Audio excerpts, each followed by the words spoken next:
Hi guys, welcome to Muslim law lecture series. और आज हम मुस्लिम लॉ के लेक्चर को शुरू करने जा रहे हैं। ये हमारा फर्स्ट चैप्टर चल रहा है और फर्स्ट टॉपिक ही है हमारा हु आर मुस्लिम्स।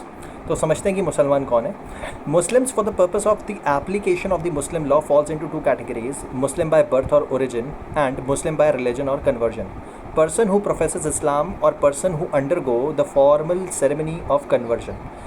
तो मुस्लिम लॉ में एप्लीकेशन की अगर मैं बात करूँ मुस्लिम लॉ की, तो मुसलमान जो हैं वो दो कैटेगरी में फॉल करते हैं। ठीक है, पहले तो मुसलमान वो हो गए जो बाय बर्थ हैं, बाय ओरिजिन, और दूसरे वो मुसलमान जो रिलीजन में कन्वर्ट होके आए हैं, मतलब जिन्होंने प्रोफेस किया है इस्लाम को, या बंदे जो फॉर्मल सेरेमनी के थ्रू कन्वर्ट होते हैं। आगे देखते हैं।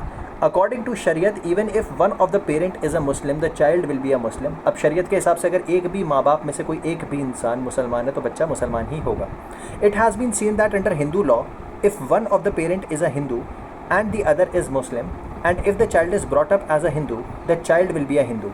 The rule of Muslim law is submitted will be subject to this rule of Hindu law. अब यहाँ पर देखिए कि हिंदू लॉ की जो है वो प्रेसिडेंस है मुस्लिम लॉ के ऊपर। मतलब मान लेते हैं एक माँ बाप में से कोई एक इंसान हिंदू है और एक इंसान मुस्लिम है, और बच्चे को अगर ब्रॉटअप किया गया है एज अ हिंदू, तो बच्चा मुसलमान नहीं होगा, उसे हिंदू ही माना जाएगा। क्योंकि मुस्लिम लॉ में अगर एक भी पेरेंट मुस्लिम होता है तो बच्चा मुसलमान हो जाता है, लेकिन हिंदू लॉ के हिसाब से अगर उस बच्चे को एज अ हिंदू ब्रॉटअप किया जाए तो वो हिंदू बन जाता है। तो यहाँ पर हिंदू लॉ की प्रेसिडेंस है मुस्लिम लॉ के ऊपर, और हिंदू लॉ ओवरराइड कर जाएगा मुस्लिम लॉ को। आगे देखते हैं। Religion taught by prophet Mohammed is Islam which is the last revealed religion. The word Islam in Arabic means submission to the will of God, the establishment of peace. अब Islam जो था धर्म वो पढ़ाया गया है मोहम्मद प्रॉफिट के द्वारा, और ये लास्ट रेवलेशन थी और ये आखिरी रिलीजन है। इस्लाम में, अरबिक में इस्लाम का मतलब है submission to the will of God, कि भगवान के सामने शरणागत हो जाना। दी इस्टेब्लिशमेंट ऑफ पीस, और इस्टेब्लिश करना पीस, शांति को। Mohammed identify himself as a simple human being sent by God as his prophet to the people. He preached equality among humans beings and brotherhood of man. अब भाई profit जो थे वो अपने आप को एक नॉर्मल इंसान समझते थे और भगवान का क्या कहते हैं नबी अपने आप को मानते थे। साथ ही साथ उन्होंने प्रीच किया है इक्वलिटी इंसानों के बीच पर, ब्रदरहुड लोगों के बीच में। He died in 1632 AD। Religion of Islam is essentially monotheistic similar to Jews and Christians. In Islam law, in Islamic law होना चाहिए, इसने इन इस्लाम लिखा हुआ है। In Islam laws are intermixed with religion. अब यहाँ पर हम क्लैरिटी थोड़ी सी ले लेते हैं कि ये जो धर्म है ये प्रीच कर रहा है इक्वलिटी, ब्रदरहुड प्रीच कर रहा है। प्रॉफिट मोहम्मद जो है वो 1632 में उनका क्या कहते हैं देहांत हो गया था। फिर आपका जो धर्म इस्लाम है वो एसेंशियली मोनोथीइस्टिक है, मतलब मूर्ति पूजन पे विश्वास नहीं करता और एक ही भगवान को मानता है। ठीक है, साथ ही साथ इस्लाम में कानून और धर्म मिला हुआ है, तो लॉज आर इंटरमिक्स्ड विद रिलीजन, मतलब इनकी रिलीजियस किताब ही बता रही है कि कानून क्या होगा। The originator of modern theory of Islamic law is Ignaz Goldziher. तो modern theory of Islamic law किसने निकाली है? इग्नास गोल्डजियर ने modern theory of Islamic law propound की थी, मतलब वो ही ओरिजिनेटर माने जाते हैं। To profess Islam implies that he acknowledges that there is but one and there is but one God and that Muhammad is his prophet, ला इलाहा इल्लल्लाह मोहम्मद और रसूल अल्लाह। तो यहाँ पर क्लैरिटी के साथ दे रखा है कि प्रॉफिट ऑफ इस्लाम, मतलब जो भी इंसान प्रोफेस कर रहा है, प्रॉफिट ऑफ इस्लाम ने ये बात बोली है कि भाई जो भी है सिर्फ एक ही भगवान है और कोई नहीं है, और प्रॉफिट मोहम्मद उनके मतलब और मोहम्मद उनके प्रॉफिट हैं। ठीक है, साथ में ये कलमा हमें यहाँ पे दे दिया है।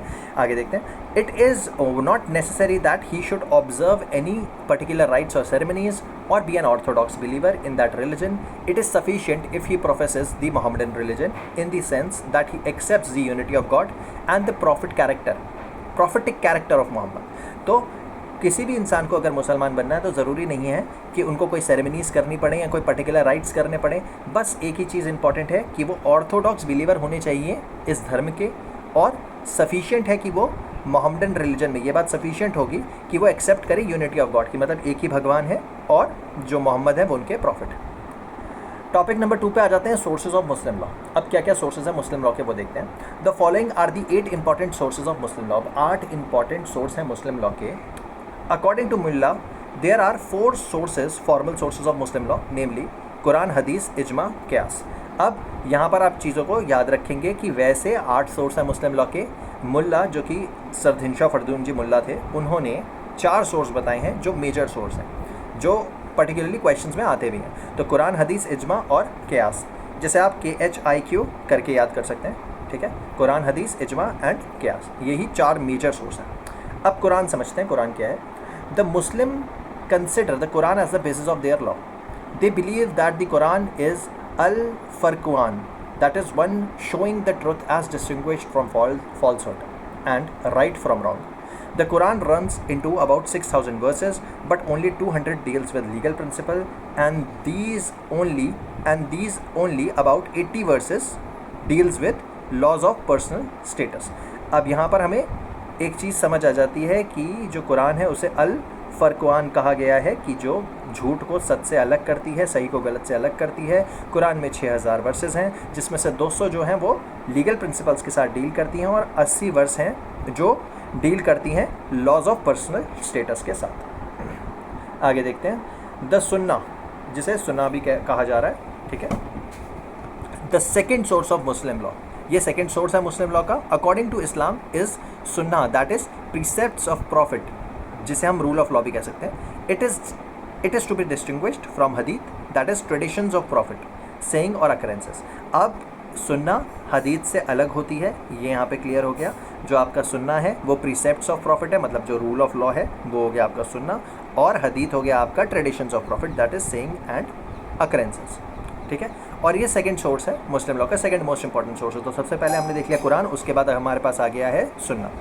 आगे चलते हैं, इजमा पे आ जाते हैं। इजमा that is consensus of the founder of the law or of the community as expressed by most learned members is another important source of Islamic law। अब जो इजमा है, जिसे consensus of founder of law भी कहते हैं, या community के founder मतलब consensus भी कह सकते हैं, वो expressed है by most learned members, और ये अदर इंपॉर्टेंट सोर्स है इस्लामिक लॉ का। तो मतलब जितने भी विद्वान थे, जो कि फाउंडर्स थे कानून के, उनकी कंसेंसस से, मतलब कम्युनिटी की कंसेंसस से क्या होना चाहिए, जो भी विद्वान है वो क्या कहते हैं किसी पर्टिकुलर ओकेजन में, किसी पर्टिकुलर चीज़ को लेकर, तो वो एक important source of Muslim law बन जाता है। फिर हमारे पास आ जाता है आखिरी सोर्स, जो कि है क़यास।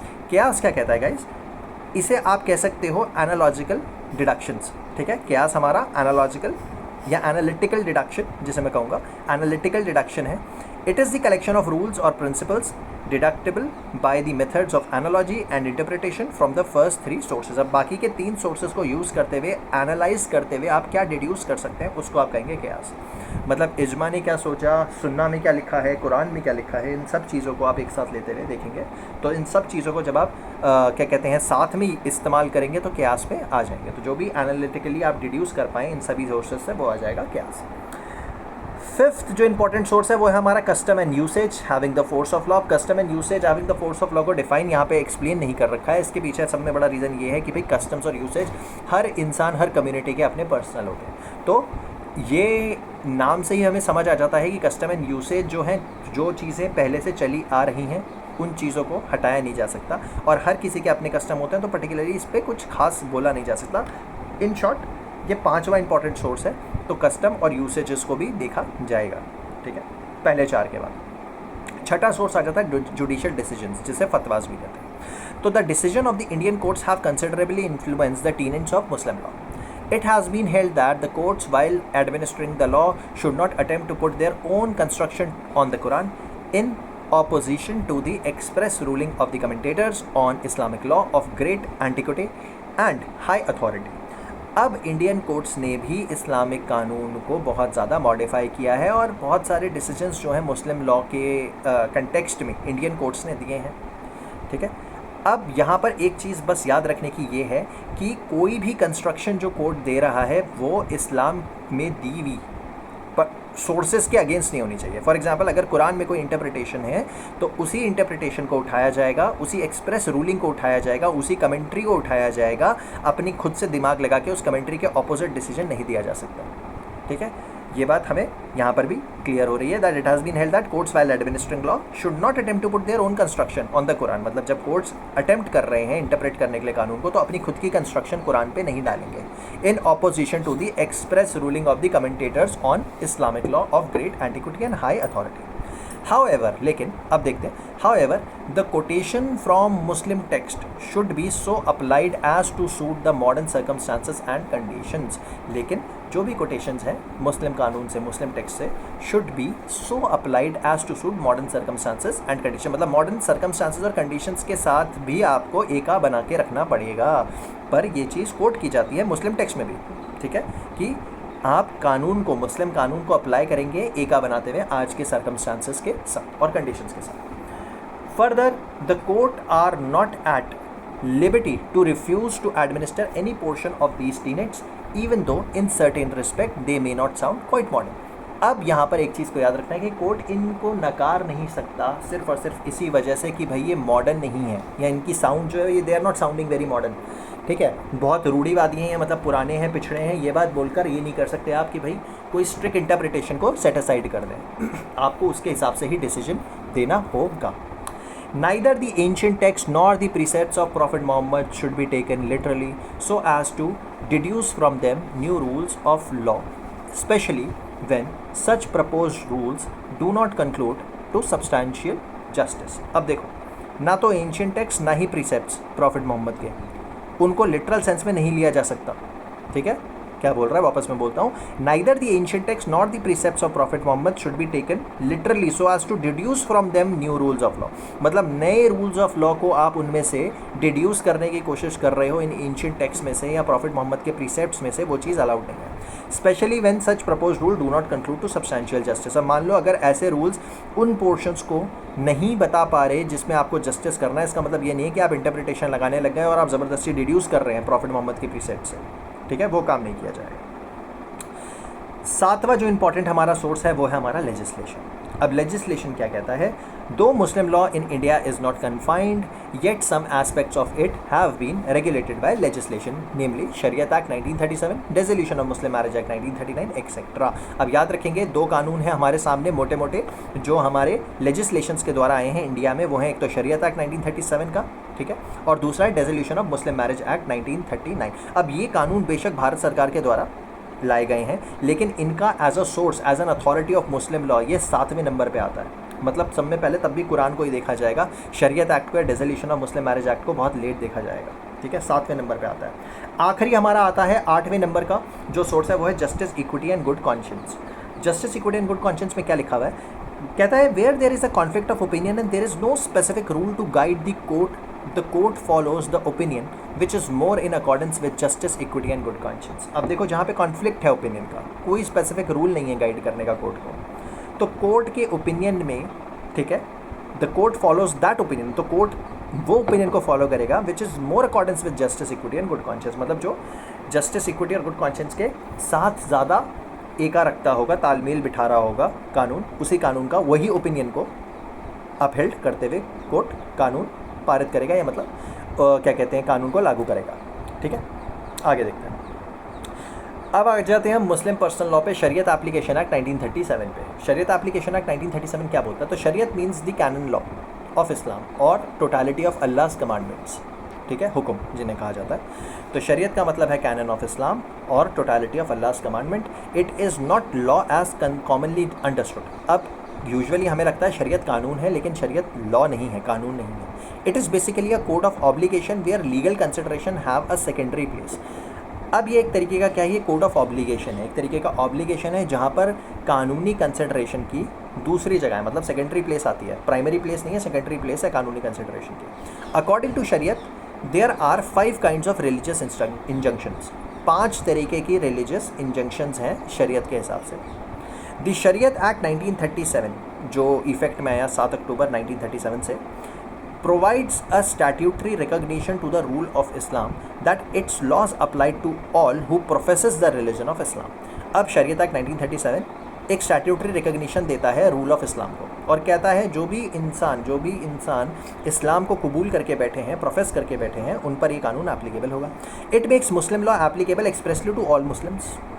ऑब्वियसली मुस्लिम लॉ को एक्सप्रेसली एप्लीकेबल करा रहा है सभी मुस्लिम्स के ऊपर। The act abrogates the customs and restore to Muslims their personal law in almost all cases. Thus Muslim law as applied in India is the Shariat as modified by principles of equity, justice and good conscience. अब यहाँ पर catch, यहाँ पर क्या बोल रहा है कि ये जो एक्ट है ये कस्टम्स को एब्रोगेट कर देता है। मतलब कस्टम्स जो होते हैं वो हर घर के, हर समाज के अलग अलग हो सकते हैं, लेकिन कानून जो मुस्लिम लॉ का कानून है वो इररिस्पेक्टिव ऑफ फैमिली ट्रेडिशंस के बना हुआ है। तो ये एक्ट क्या कर रहा है, ये सेट असाइड कर रहा है सभी कस्टम्स को और रिस्टोर कर रहा है पर्सनल लॉ को मुस्लिम्स के सभी केसेस में। तो मतलब अगर किसी के घर में कोई पर्टिकुलर रीति रिवाज से चीज़ें चलती हैं उनको सेट असाइड कर दिया जाएगा और शरीयत में जो कानून है, जो मतलब मुस्लिम लॉ का एक्चुअल कानून है, वो ही एप्लीकेबल होगा। तो ये एक्ट इसी बात को रिटेरिएट कर रहा है, इसी बात को वापस कह रहा है और कुछ नहीं।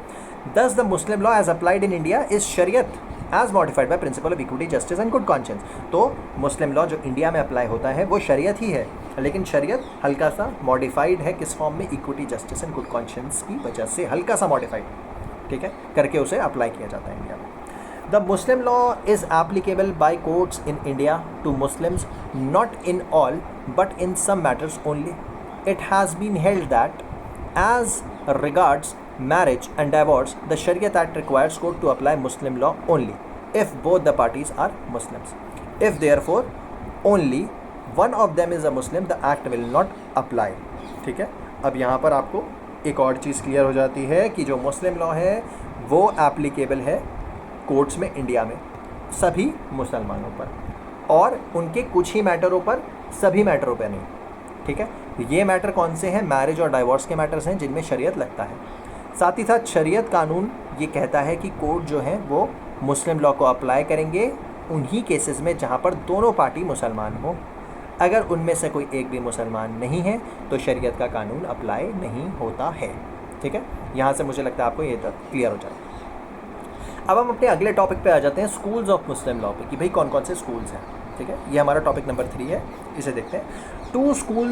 टू मेजर सेक्ट्स और schools of Muslim law in India are Shias and Sunnis. अब यहाँ पर भाई साहब दो मेजर सेक्ट हैं, हमें पता है शिया और सुन्नी दो मेजर सेक्ट हो जाते हैं मुस्लिम लॉ के। The divergence between the two groups of sects was chiefly political and dynastic. अब ये जो डाइवर्जन है ये पॉलिटिकल था और डायनास्टिक था।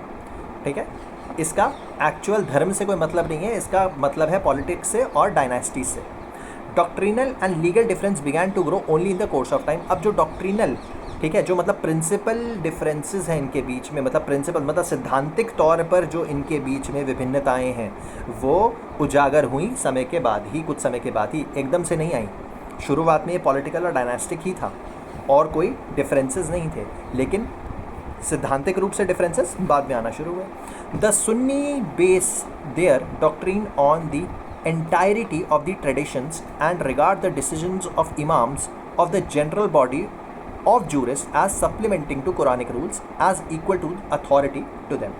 अब देखो, सुन्नीस जो हैं वो कहते हैं कि जो डॉक्ट्रीन है, मतलब सुन्नीस का जो डॉक्ट्रीन है, मतलब वो अपनी विश्वास को किस पे बेस करते हैं? वो कहते हैं कि भाई ट्रेडिशंस जो रहे हैं और जो कुरान में लिखा है, मतलब जो ट्रेडिशंस रहे हैं प्रॉफिट के, ऑफकोर्स ये ट्रेडिशंस जो प्रॉफिट के रहे हैं उसी के बारे में बात कर रहा है। And regards the decisions of इमाम, और जो भी इमाम के डिसीजंस हैं उनको ये समझते हैं as supplementing to Quranic rules. मतलब कुरान में जो रूल्स दे रखे हैं उनके एडिशन नहीं है, उसको सप्लीमेंट कर रहे हैं।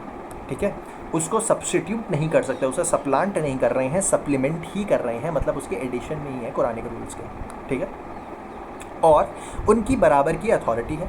ठीक है, the Shias reject not only the decisions of jurists but also all the traditions not handed down by Ali appointed by the prophet as a successor. अब शिया यहाँ पर बोलते हैं कि जितने भी जूरिस्टिक कॉन्सेप्ट्स हैं जो कि अली ने नहीं दिए हैं, मतलब अपॉइंट किया था अली को प्रॉफिट ने एज सक्सेसर, तो जो अली ने हैंड डाउन नहीं किए हैं वो सभी जूरिस्टिक कॉन्सेप्ट सेट असाइड कर देते हैं।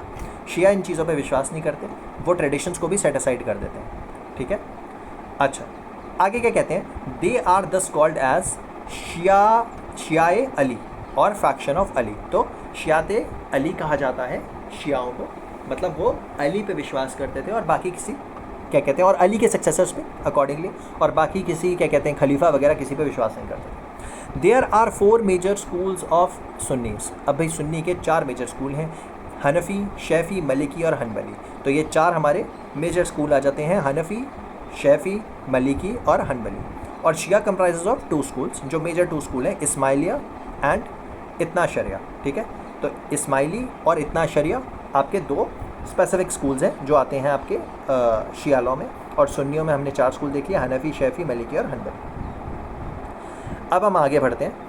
The Hanafi school, one of the school of Sunni sect, covers a vast majority of Muslims all over India. अब यहाँ पर आप एक चीज़ को याद रखेंगे, जो हमारा हनफी स्कूल है वो मेजर है, ठीक है। तो ज़्यादातर मुसलमान हमारे देश में जो सुन्नी हैं वो हनफी स्कूल से ही बिलोंग कर रहे हैं, ठीक है। Covers a vast majority of Muslims all over India, और ये वास्ट मेजॉरिटी ऑफ मुस्लिम्स को कवर कर रहा है all over India. In India there are presumption that parties are Sunnis to which a great majority of Muslims of this country belong. Muslims belong to Shafi school, another Muslims of Sunnis are mostly found in southern India. अब देखो, Chaffee school जो है आपका south India में मिल जाता है, लेकिन ज़्यादातर हनफी स्कूल के मुसलमान जो सुन्नी हैं हमारे, वो नॉर्थ इंडिया में हमें मिल रहे हैं। मतलब मेजॉरिटी इंडिया पोर्शन में हनफी स्कूल के मुस्लिम्स हैं और शैफी स्कूल के मुस्लिम सिर्फ साउथ इंडिया में पाए जाते हैं, ठीक है। After the Sunnis the Shia consist of next large group of Muslims in India. अब भाई सुन्नीस के बाद शिया ही हैं, उसमें क्या है, इतना शरिया school governs most of the Shias. अब इंडिया में इतना शरिया स्कूल ज़्यादा डोमिनेट है। The Ismaili school of Shias constitutes the smallest minority group among the Muslims. अब भाई सब में छोटी माइनॉरिटी ग्रुप, सब में छोटा, सब में कम बिलीवर्स, मतलब सब में कम फॉलोवर्स जो जिस स्कूल के हैं वो हैं इस्माइली स्कूल के। Under Muslim law, there is no prohibition as to intersect and inter-school marriage. The Shia male-female can contract a valid marriage with Sunni male-female. Marriage also does not imply change of sect or school. Thus, a Sunni woman contracting marriage with Shia does not thereby become subject to the Shia law. If the parties to the suit are Muslims of different schools, the law of the defendant will apply. Very good. तो guys यहाँ पर हमें एक चीज़ clear हो जाती है कि Muslims आपस में शादी करने में, मतलब शिया सुन्नी से शादी कर सकते हैं, कोई तकलीफ नहीं है, ठीक है। मुस्लिम लॉ में कहीं भी प्रोहिबिशन नहीं है कि शिया एक सुन्नी से शादी नहीं कर सकते, मतलब। और साथ ही साथ एक और बात ये कि जो भी आपके स्कूल्स हैं, आप अपने स्कूल्स को भी अपने साथ ही रखते हैं, मतलब आपके स्कूल्स पे कोई असर नहीं पड़ता है। मतलब अगर कोई हनबली स्कूल का कोई शैफी स्कूल से शादी करना चाहता है तो शैफी स्कूल वाला शैफी को फॉलो करेगा, हनबली स्कूल वाला हनबली के कानूनों को फॉलो करेगा, उसमें कोई दिक्कत नहीं है, ठीक है। साथ ही साथ अगर मान लीजिए कोई औरत है, वो सुन्नी है और किसी पर्टिकुलर स्कूल की हैं, उनके हस्बैंड किसी और स्कूल के पढ़ते हैं, तो अगर सूट होता है डाइवोर्स का, तो जो डिफेंडेंट का स्कूल है वो फॉलो किया जाएगा कोर्ट के द्वारा। अगर डाइवोर्स होगा तो डिफेंडेंट का जो स्कूल है उसको क्या कहते हैं, एक तरीके से प्रेसिडेंस दी जाएगी, ठीक है। आगे बढ़ते हैं गाइस। अब आ जाता है हमारे पास फोर्थ टॉपिक हमारा, nature and essentials of Muslim marriage. अब गाइज ये फोर्थ टॉपिक को हम अपने अगले पार्ट में शुरू करेंगे। तब तक के लिए keep reading, keep learning guys, and thanks a lot for listening to me. Thank you so much.